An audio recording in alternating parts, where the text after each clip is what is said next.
Les amis, bonjour. Deux choses qui m'énervent fort au niveau de l'UFC.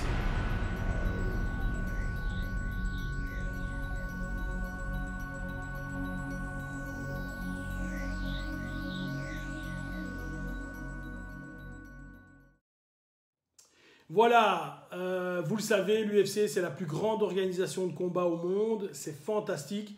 Il y a un truc dingue qui se passe avec ça, c'est qu'on met deux combattants entraînés qui ont un poids similaire, qui ont une expérience, ils s'affrontent avec des règles et on détermine un gagnant. C'est super, ça permet effectivement d'avoir une vue sportive et d'avoir de vrais champions. Puisqu'on se bat pied-point au sol, c'est plus ou moins réaliste.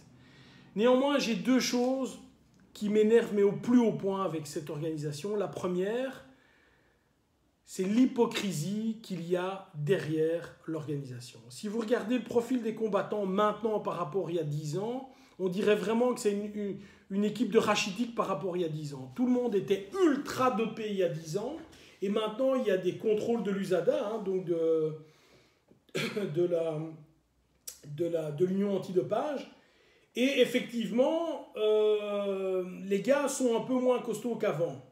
Un peu plus gras, un peu moins costauds, un peu moins résistants, etc., etc. Mais surtout, il y a aujourd'hui le présentateur ou un des présentateurs de l'UFC, Joe Rogan, je vais mettre sa photo qui est là, qui déclare lui-même « Je prends de la testostérone, je prends de l'hormone de croissance pour mieux fonctionner ». Les amis, on est dans une organisation où même les présentateurs se dopent. Vous ne pensez pas que les combattants se dopent? Vous ne pensez pas que pour ramasser des coups pendant 25 minutes sur la tête, il faut être un peu aidé?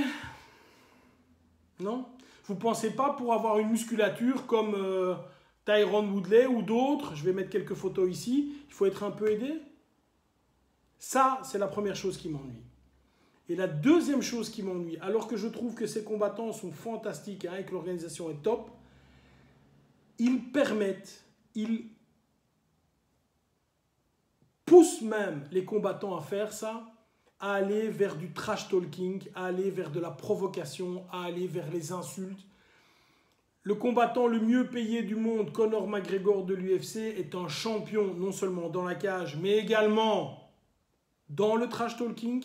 Et finalement, ce que l'on a comme problème dans nos sociétés, aux écoles, etc., c'est quoi? C'est ça. C'est-à-dire que nos enfants se font harceler, nos enfants se font insulter, et qu'une organisation aussi grosse laisse faire ça, je ne trouve pas ça cool.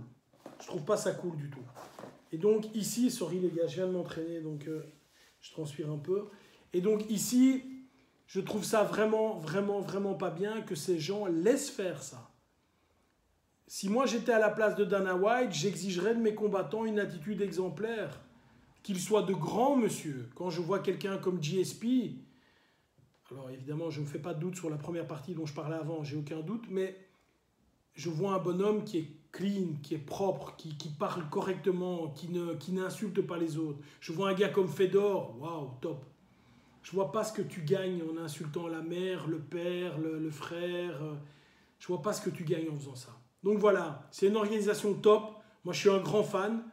Je regarde encore la majorité des combats. Mais ce qui me gêne là-dedans, c'est ces deux points.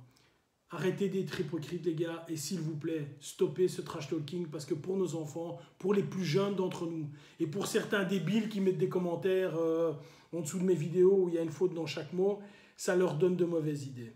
Bye bye!